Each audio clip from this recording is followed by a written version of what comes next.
jika laboratorium tidak memiliki administrasi yang baik? Jawabannya, tanpa administrasi yang baik, laboratorium itu dapat mengalami berbagai masalah, seperti alat yang rusak karena tidak terawat, bahan yang tidak terkontrol penggunaannya, juga jadwal praktikum yang saling bertabrakan. Hal ini pastinya dapat menghambat proses pembelajaran, bahkan menimbulkan risiko kecelakaan bagi pengguna laboratorium. Lanjut pertanyaan yang ketiga. Mengapa praktikum di laboratorium itu sangat penting dalam pendidikan biologi? Jawabannya, praktikum di laboratorium memberikan pengalaman belajar secara langsung kepada siswa maupun mahasiswa. Melalui praktikum, peserta didik tidak hanya memahami teori, tapi juga dapat mengamati, menganalisis, dan juga membuktikan konsep biologi melalui eksperimen. Hal ini pastinya akan membantu untuk meningkatkan keterampilan berpikir kritis, juga kemampuan memecahkan masalah. Pertanyaan yang terakhir, siapa saja yang berperan dalam pengelolaan administrasi laboratorium? Jawabannya, pengelolaan administrasi laboratorium melibatkan beberapa pihak, yaitu dosen, laboran, dan juga mahasiswa. Dosen berperan dalam mengawasi jalannya praktikum, serta laboran bertugas mengelola alat dan bahan serta menjaga keselamatan kerja, sedangkan mahasiswa bertanggung jawab menggunakan fasilitas laboratorium dengan benar sesuai prosedur. Soal pertama pada bab kedua, yaitu apa yang dimaksud dengan administrasi laboratorium? Jawabannya, administrasi laboratorium adalah proses mengatur dan mengelola semua kegiatan di laboratorium, seperti perencanaan, pengorganisasian, pengendalian, dan juga evaluasi. Tujuannya agar penggunaan alat, bahan, serta kegiatan praktikum dapat berjalan dengan tertib, aman, dan juga mendukung pembelajaran serta penelitian. Pertanyaan kedua, apa saja aspek penting dalam administrasi laboratorium yang efektif? Jawabannya, beberapa aspek penting dalam administrasi laboratorium meliputi pengelolaan sumber daya, seperti alat, bahan, dan juga tenaga kerja, serta pengelolaan waktu melalui penjadwalan kegiatan. Pengelolaan yang baik akan membuat penggunaan laboratorium lebih efisien dan juga terhindar dari pemborosan atau kekurangan alat dan juga bahan. Pertanyaan ketiga, mengapa prinsip keteraturan, keterbukaan, dan akuntabilitas penting dalam administrasi laboratorium?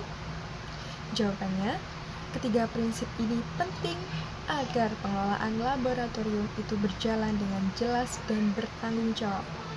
Keteraturan membuat kegiatan lebih terorganisir, keterbukaan memastikan semua pihak mendapatkan informasi yang jelas, dan akuntabilitas memastikan setiap orang bertanggung jawab atas tugas yang dilakukan. Pertanyaan yang keempat, mengapa pengambilan keputusan yang tepat diperlukan dalam administrasi laboratorium? Jawabannya, karena setiap keputusan di laboratorium itu berkaitan dengan penggunaan alat, bahan, dan juga keselamatan. Keputusan yang didasarkan pada data dan analisis yang tepat akan membantu penggunaan sumber daya secara efektif, serta mencegah pemborosan atau kesalahan dalam pengelolaan laboratorium. Pertanyaan pertama pada bab ketiga, mengapa pencatatan inventaris penting dalam pengelolaan laboratorium? Jawabannya, pencatatan inventaris penting karena membantu mengetahui jumlah, kondisi, dan lokasi alat serta bahan di laboratorium. Dengan pencatatan yang baik, pengelola dapat memantau penggunaan alat, mencegah kehilangan, dan memastikan semua peralatan siap digunakan. Pertanyaan kedua, apa perbedaan metode pencatatan inventaris berbasis komputer dan juga manual? Jawabannya, Metode berbasis komputer menggunakan sistem digital atau perangkat lunak sehingga data dapat diperbarui secara otomatis dan juga lebih akurat. Sedangkan metode manual dilakukan dengan menulis data di buku inventaris yang pastinya lebih sederhana tapi lebih beresiko terjadi kesalahan dan juga membutuhkan waktu yang lebih lama. Karena sistem pengkodean alat dan bahan diperlukan dalam laboratorium. Jawabannya, sistem pengkodean memudahkan pengelola laboratorium untuk mengidentifikasi, melacak, dan memantau setiap alat atau bahan. Dengan kode tertentu, pengelola dapat mengetahui jenis alat, lokasi penyimpanan, dan juga status penggunaannya dengan lebih cepat dan juga teratur. Pemantauan dan pembaruan inventaris harus dilakukan secara rutin. Jawabannya, karena pemantauan rutin itu membantu memastikan semua alat dan fasilitas dalam laboratorium itu kondisinya baik. Selain itu, pembaruan data inventaris memungkinkan pengelola mengetahui jika ada alat rusak, alat baru, atau bahan yang perlu ditambah, sehingga kegiatan praktikum dapat berjalan dengan lancar dan juga aman. Pertanyaan pertama pada bab keempat.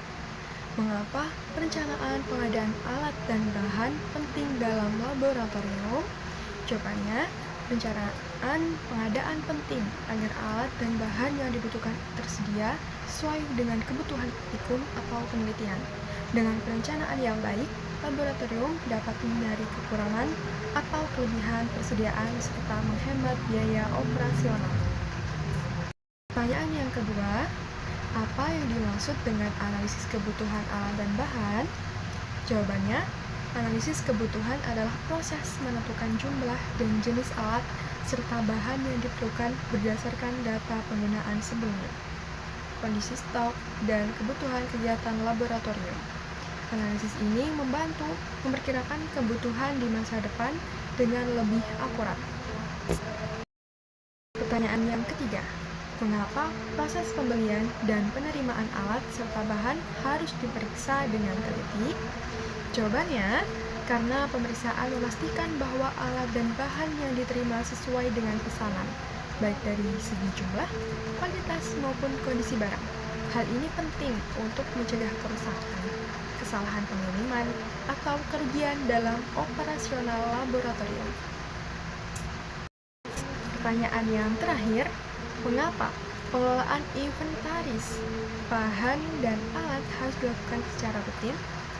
Jawabannya, pengelolaan inventaris yang rutin membantu menjaga ketersediaan alat dan bahan, memantau kondisi peralatan, serta memastikan data inventaris sesuai dengan jumlah barang yang ada. Dengan pengelolaan yang baik, kegiatan praktikum dapat berjalan lebih efektif dan juga efisien. Untuk bab kelima, pertanyaan pertama, mengapa kalibrasi alat laboratorium perlu dilakukan secara berkala? Jawabannya, kalibrasi dilakukan untuk memastikan alat laboratorium memberikan hasil pengukuran yang akurat dan sesuai dengan standar. Dengan kalibrasi yang rutin, hasil eksperimen menjadi lebih valid, konsisten, dan juga dapat dipercaya. Pertanyaan yang kedua, apa tujuan pemeliharaan alat laboratorium? Jawabannya, pemeliharaan bertujuan menjaga alat tetap berfungsi dengan baik, mencegah kerusakan, serta memperpanjang masa pakai alat. Pemeliharaan juga membantu memastikan alat selalu siap digunakan dalam kegiatan praktikum atau penelitian. Pertanyaan yang ketiga, mengapa dokumentasi pemeliharaan dan kalibrasi alat sangat penting? Jawabannya, dokumentasi penting untuk mencatat riwayat perawatan, kalibrasi, dan perbaikan alat. Catatan ini membantu memastikan alat dipelihara sesuai prosedur, serta menjadi bukti dalam proses audit atau. Dan pertanyaan yang terakhir, mengapa pemusnahan alat dan bahan laboratorium harus dilakukan dengan prosedur yang benar? Jawabannya, karena alat atau bahan yang sudah tidak terpakai, terutama bahan kimia berbahaya, dapat membahayakan lingkungan dan juga kesehatan jika tidak dikelola dengan baik. Oleh karena itu, pemusnahan harus mengikuti aturan dan dilakukan dengan cara yang aman serta ramah lingkungan. Pertanyaan pertama pada bab ke-6. Mengapa penyusunan jadwal praktikum laboratorium harus dilakukan secara teratur? Jawabannya, karena jadwal yang teratur akan membantu mengatur penggunaan ruang, alat, dan bahan agar tidak terjadi benturan jadwal antar kelompok praktikum. Dengan jadwal yang baik, kegiatan praktikum dapat berjalan lebih lancar dan fasilitas laboratorium dapat digunakan secara maksimal. Pertanyaan kedua, mengapa pengelolaan ruang laboratorium penting dalam kegiatan praktikum? Jawabannya, pengelolaan ruang penting agar setiap praktikum dilakukan di ruang yang sesuai dengan kebutuhan eksperimen. Hal ini membantu menjaga keselamatan, kenyamanan, serta memastikan alat dan pertanyaan yang terakhir, mengapa logbook penggunaan bahan dan peralatan laboratorium itu perlu dibuat? Jawabannya, logbook ini berfungsi untuk mencatat penggunaan alat dan bahan secara rinci, seperti jenis bahan, jumlah yang digunakan, tanggal penggunaan, dan nama pengguna. Catatan ini pastinya akan membantu pengelola memantau penggunaan bahan, menjaga keselamatan, serta memudahkan pelacakan jika terjadi masalah di laboratorium. Lanjut pertanyaan yang ketiga. Apa tujuan adanya prosedur peminjaman dan pengembalian alat laboratorium? Jawabannya, prosedur ini bertujuan untuk memastikan alat digunakan dengan benar, mencegah kehilangan atau kerusakan alat, serta memastikan alat yang telah digunakan kembali dalam kondisi baik untuk praktikum berikutnya. Pertanyaan pertama pada bab ke-7. Apa yang dimaksud dengan surat menyurat dalam konteks laboratorium? Jawabannya, surat menyurat dalam laboratorium adalah proses komunikasi tertulis yang meliputi pengiriman, penerimaan, dan pengarsipan surat atau dokumen resmi. Surat ini digunakan untuk menyampaikan informasi penting seperti permintaan alat dan bahan, laporan penelitian, maupun peraturan yang berlaku di laboratorium. Pertanyaan yang kedua, mengapa surat menyurat penting dalam pengelolaan laboratorium? Jawabannya adalah karena surat menyurat membantu menjaga komunikasi yang jelas, resmi, dan terdokumentasi antara pihak-pihak yang terlibat di laboratorium. Selain itu, surat juga berfungsi sebagai bukti tertulis yang dapat digunakan untuk evaluasi, pengawasan, dan juga pertanggungjawaban. Pertanyaan yang ketiga, apa saja contoh jenis surat yang digunakan di laboratorium? Jawabannya, beberapa jenis surat yang sering digunakan di laboratorium adalah surat permintaan, yaitu untuk mengajukan alat atau bahan, surat laporan untuk melaporkan hasil eksperimen atau kegiatan, dan juga surat peringatan. Ini adalah untuk mengingatkan pelanggaran terhadap aturan atau prosedur laboratorium.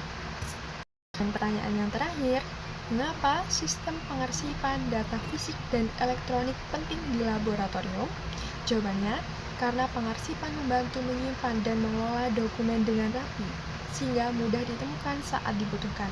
Arsip elektronik ini juga memudahkan pencarian data dengan cepat, sedangkan arsip fisik tetap penting untuk dokumen yang memerlukan tanda tangan asli atau memiliki nilai hukum.